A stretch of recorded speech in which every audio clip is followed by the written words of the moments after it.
I'm a teacher, but I'm retired now, and I want to tell you a story about development. But first of all, um, I acknowledge all the big people here, especially Her Excellency, former High Commissioner to the UK, Miss Kiap, CBE. Lungo has got it out, so let's use it. Yeah. And I see Scholar and her husband there from Unitec. Yeah. Good afternoon. There's many of you, the officials, the interim executive of the BDA, Mr. Bayam, Mr. Solok, and all your executives. Congratulations for the work that you have done. Yeah, it's very impressive. I am very happy. I am very happy about it. I would like to be able to support wherever I can. I'm now wondering who's going to nominate me to be a member. So my form is over there. I'll take it on a little later.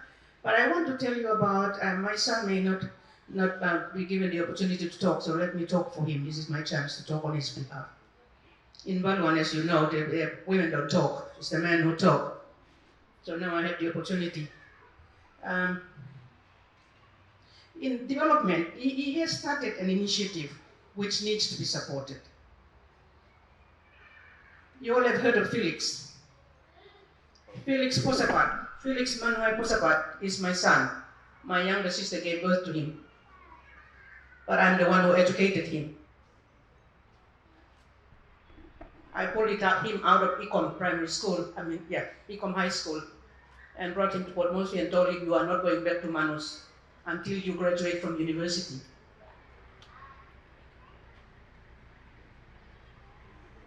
I put him at Don Bosco in Barili because I talk about mathematics in school. You have to do mathematics in school, mathematics A and not mathematics B. One day he said to me, Mama, they don't have mathematics A at DBTS, Gavutu. So I pulled him out of DBTS and put him to Jubilee because Jubilee was doing major maths A. Anyway, the rest is history. You have heard of him because he's the one who started reviving the Copra industry in Manus. He has started the Copra industry in Manus. For the last 2 years now, we have had shipping problems. And because of this, the Copra, People's Copra, has been sitting there for 2 years. Naturally, people are discouraged, they're disillusioned. We understand all this, and we're asking for your support, for your understanding, for some awareness among the people that we are working on finding a ship, restarting our ships. You cannot do business in Manus without being able to take your products out of Manus. So if you want to go into production of primary products, you need shipping. People say, go and get government to get shipping. Government had MV Manus, MV Atolls. Other ships are there anchoring out there in Manus. If you go there, you see all the dead bodies of ships. That's the Manus Shipping Authority for you. So the thing that I am impressed about what this initiative that the BDA and the interim board have taken is really, we cannot rely on the government. We need to take some things, our own initiative, work with the government, but if government comes, yes, well and good. But if we wait for the government, just like we were saying, the Baluan of now is not the Baluan I grew up in. The government of Papua New Guinea is not the government of Papua New Guinea I grew up in. I came to Port Moresby when I was 16, and Port Moresby then was a fast-growing city. Gerehu was just being built, and we were roaming around Gerehu. University of Papua New Guinea was about 4 years old. We were running around in the bush there. We didn't get scared of rascals. Port Moresby has changed, Baluan has changed, the whole of Papua New Guinea has changed. But the human heart has not changed. We need to maintain, we need to develop our country, we're going to start in Baluan, let's start in Baluan. But I want to appeal to you to, as well as supporting other commodities and other activities. You see, when we're talking about mothers going to the market and how expensive it is, John was saying, of taking their produce to Loringau, we built a market house. I contributed my small toya to that exercise in Liban, and there's a market house.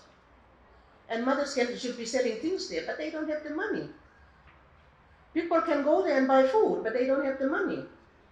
So the idea we studied in terms of Copra was to put money in people's pocket. Put money in people's pocket by selling Copra, because there's a lot of Copra. They can also regrow. They need to replant their Copra trees. So they have started to clean some of that. So until they got disillusioned because the ship didn't come, they were actually cleaning. I walked from Sone to Levy. Some people are surprised that I walked. I cheated and came back on a banana boat. But I walked to Levy and I could see all the plantations being cleared up. It was very good, but very encouraging. So people got enthusiastic about Copra, and Felix has not given up yet. I'm the poor mother behind a business, the upcoming businessman. So I'm with him all the time. I follow what he's doing. I want to cry when things are not going too well for him. But there's initiatives like that need to be supported. So you need to encourage your people, those who have land and copra to grow, to actually grow copra. Later on, we will move on to coffee. There is actually a possible market in cow. Baluan people used to grow cow in the past. We call it cow. The Fijians call it kava. There's a possible market in that too. And of course, there's the vanilla. There's a lot of cash cropping, potential for cash cropping to grow in Baluan because there's good land. But as we see already in the baseline studies, land is scarce. And that's another of our issues. But whatever land is there's some land that has already been committed to Copra. I just hope that the people and your people, you encourage your people to actually stay with Copra because it will grow. We will resolve our challenges. We will find a ship, and we will eventually restart our buying and selling Copra. We want to be able to buy and export from Loringau, but you see, that's a little way down the line. We still, at the moment, we have to take it to Medang for export, to sell it in Medang. So those are some initiatives. Some of you, a lot of you have your own initiatives there, which all add to what the BDA is trying to do. So that's all I want to tell you. Basically, I am an educator. When you talk about human development, if you need training, and as you say, leadership is critical. If you need capacity building in leadership and management and things like that,